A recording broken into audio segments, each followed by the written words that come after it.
Oi, gente, todos em casa? Espero que esteja tudo bem com vocês.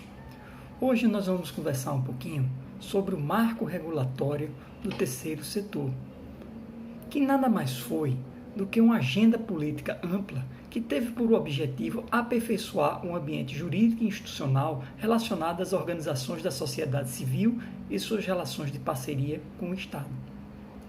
O objetivo da criação foi justamente definir novas regras para a celebração de parcerias nas quais o poder público e as organizações da sociedade civil cooperam para o comum, ou seja, a finalidade pública, a finalidade do bem, a finalidade de atender a todos.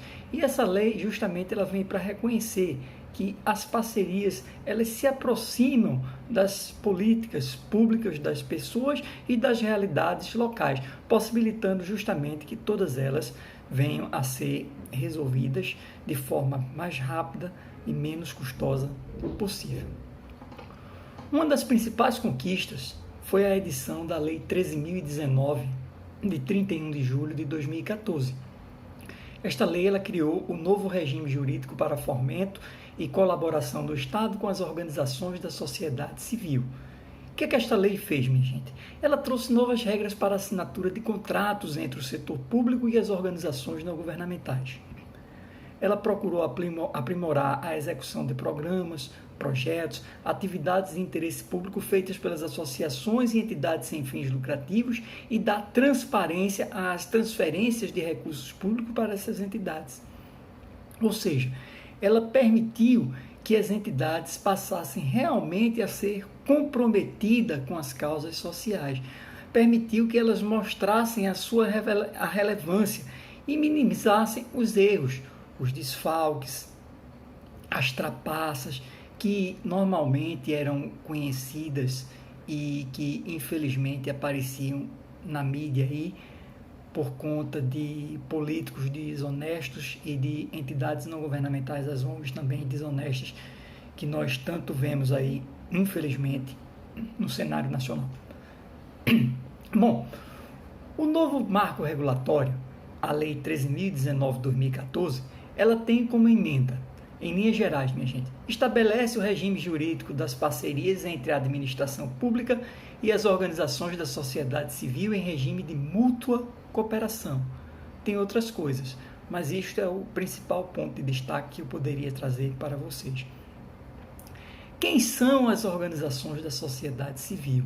Elas são organizações privadas, elas têm personalidade jurídica própria, e elas atuam na promoção e na defesa de direitos e em atividade nas áreas de saúde, educação, cultura, ciência, tecnologia, desenvolvimento agrário, assistência social, moradia, direitos humanos, entre outras de interesse público. E aí, dentro desse contexto, as organizações da sociedade civil elas podem ser entidades privadas sem fins lucrativos ou sociedades cooperativas ou ainda organizações religiosas. Bom, dentro desse contexto, eu vou apresentar para vocês agora algumas características. As entidades privadas sem fins lucrativos. Elas, obviamente, não distribuem lucros, nem resultados ou sobra de qualquer natureza. Elas são formadas como associações ou fundações por pessoas que têm um objetivo comum. As associações são formadas pela união de pessoas que objetivam o bem social da coletividade. E, neste sentido, elas são formadas a partir do quê? A partir de um capital próprio. Já as fundações, elas são formadas a partir de um capital de uma empresa ou de pessoas. E aí, neste caso, o maior objetivo é voltado ao bem social, voltado ao bem coletivo, voltado ao bem de todos. As cooperativas, elas têm uma lei específica, a Lei 9867, de 10 de novembro de 99. Elas são integradas também por pessoas em situações de riscos ou vulnerabilidade pessoal ou social. São alcançadas por programas e ações de combate à pobreza e de geração de trabalho e renda. São voltadas para o fomento educação, capacitação de trabalhadores rural ou capacitação de agentes de assistência técnica e extensão rural, ou ainda são capacitadas para a execução de atividades ou de projetos de interesse público que têm o cunho social. E as organizações religiosas, que na verdade é um dos principais pontos de partida das entidades não governamentais, elas são disciplinadas pela Lei Federal 10.825, de 22 de dezembro de 2003, e devem se dedicar a atividade ou projetos de interesse público e cunho social distinta das religiosas. Bom, quais são as diretrizes fundamentais desse tipo de instituição? Primeira delas, capacitação. O controle de resultados ele é fundamental. Por quê? Porque ele vai utilizar recursos públicos. É por este motivo que esses recursos eles devem ser atualizados com tecnologia, com informação e comunicação da mais alta e elevada relevância possível, sempre voltada para a entidade social. Nesse sentido, há um fortalecimento muito grande das ações de cooperação institucional entre os federados e também entre estas instituições, essas organizações da sociedade civil e o poder público. O que é que elas fazem? Elas ampliam a gestão da informação, elas têm que ter transparência, elas têm que ter publicidade nas suas atividades. Elas têm que evitar a sobreposição de iniciativas e fragmentação desses recursos. Por quê? Porque senão eles simplesmente vão se pulverizar, eles vão desaparecer e não vão atender à sua finalidade social. Elas têm que procurar aperfeiçoar o trabalho dos gestores públicos, acompanhar de perto essas ações. E com isto, elas devem adotar práticas de gestão administrativas. Para quê? Para coibir a obtenção individual ou coletiva de benefícios ou vantagens indevidas. Nesse sentido, deve haver a promoção de soluções derivadas, voltadas sempre para a tecnologia e a inovação, como eu já falei para vocês. Bom, existem muitas questões referentes ao terceiro setor que sequer sofreram mudanças, a exemplo dos temas tributários, a exemplo dos temas trabalhistas, bem como a maioria dos títulos e certificados existentes até a edição do marco regulatório. O que é que acontece? As regras, como é uma lei federal, elas são válidas a nível municipal, estadual e também federal, e tem como seus destaques a obrigatoriedade de chamamento público para a seleção de organizações parceiras. Então, é obrigatório que o órgão público, antes de estabelecer qualquer tipo de parceria com a entidade do terceiro setor, que ele abra um processo de chamamento, que ele abra um processo de seleção, onde ele vai explicar as regras e vai possibilitar o acesso de qualquer instituição que se encaixe nas exigências do edital para que ela possa vir a concorrer. Com isso, o representante de uma ONG, ela não vai mais poder simplesmente chegar para um governador, para um prefeito, pedir e receber diretamente ajuda, simplesmente pelo fato de ser boa para a sua política ou por acreditar na causa. Vai haver um processo de escolha muito mais justo. E aí, o que é que vai acontecer?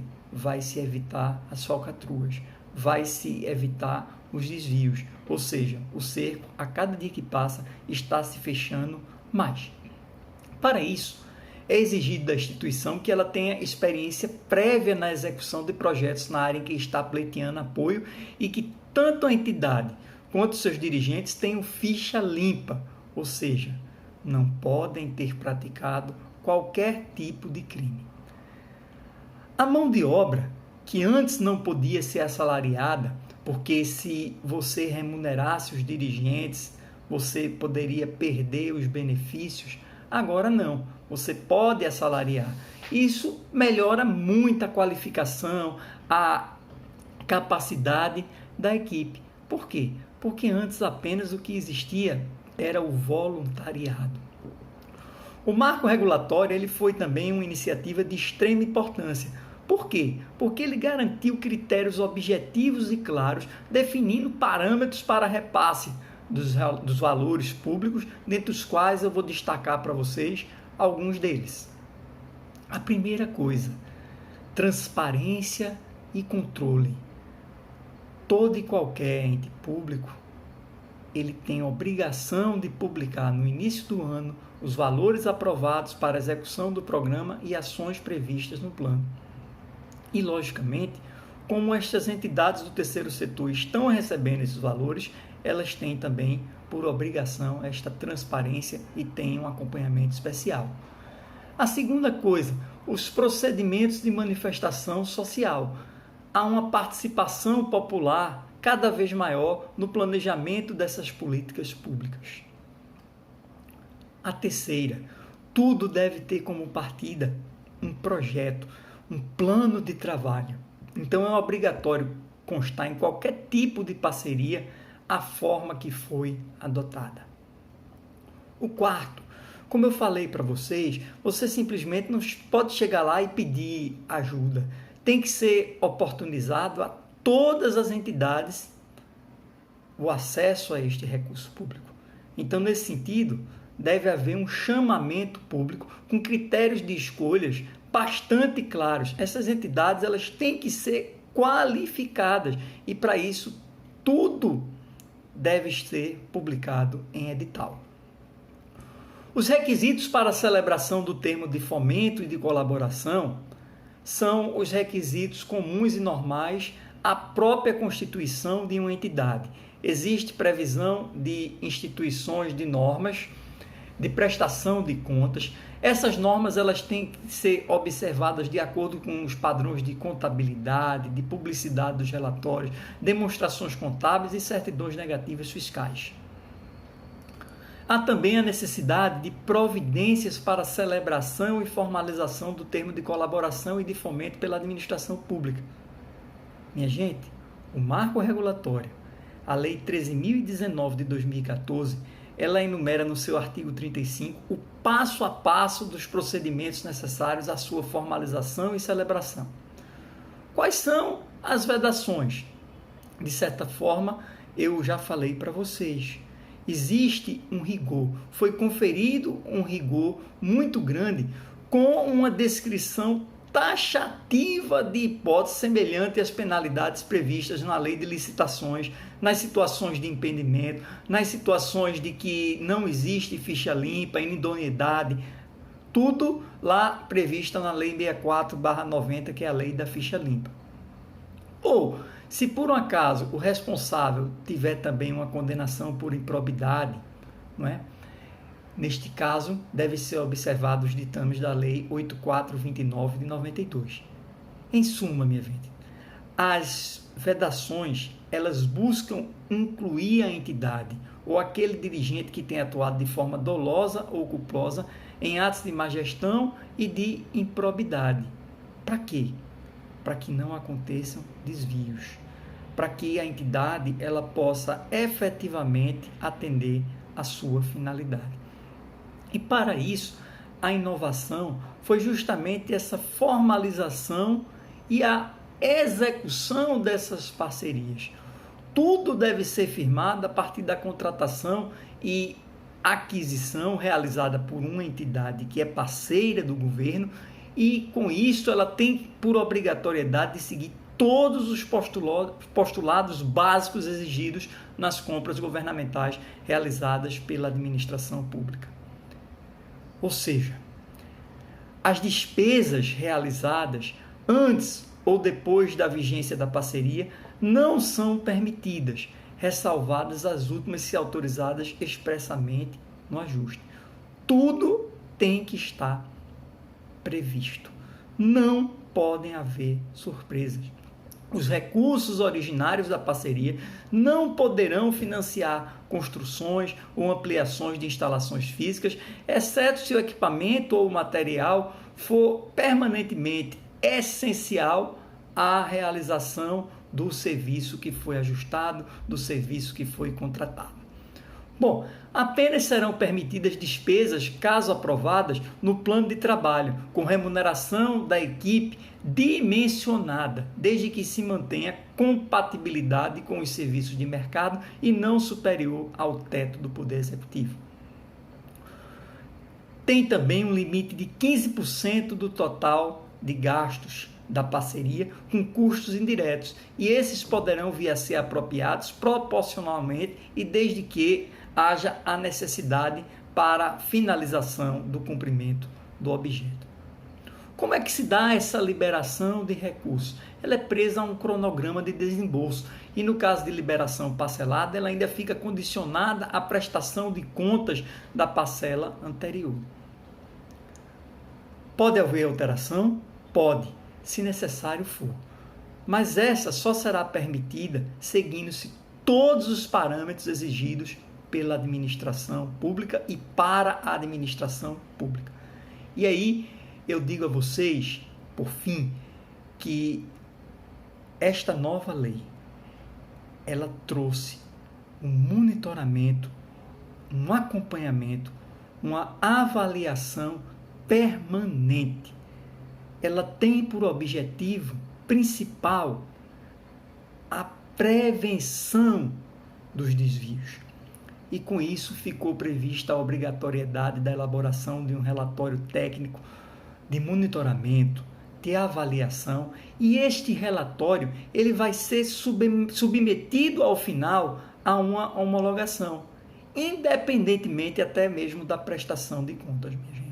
Então, como vocês viram, são muitas as novidades que o marco regulatório traz através da Lei 13.019/2014, mas foram também fundamentais para o fomento e a regulação das entidades não governamentais, em especial as organizações da sociedade civil. Eu espero que vocês tenham entendido e gostado dessa nossa aula de hoje, que neste momento nós estamos já finalizando. Se gostaram, vão lá no nosso YouTube e deixem o seu like, se inscrevam no meu canal, compartilhem sempre que receberem as notificações de novidades. Para quê? Para que o máximo de pessoas possíveis possam vir a ter acesso às informações. Aqui nós postamos matérias de ordem pública, matérias de interesse social, do interesse de todos nós. No mais, fiquem com Deus e um forte abraço do professor Bruno.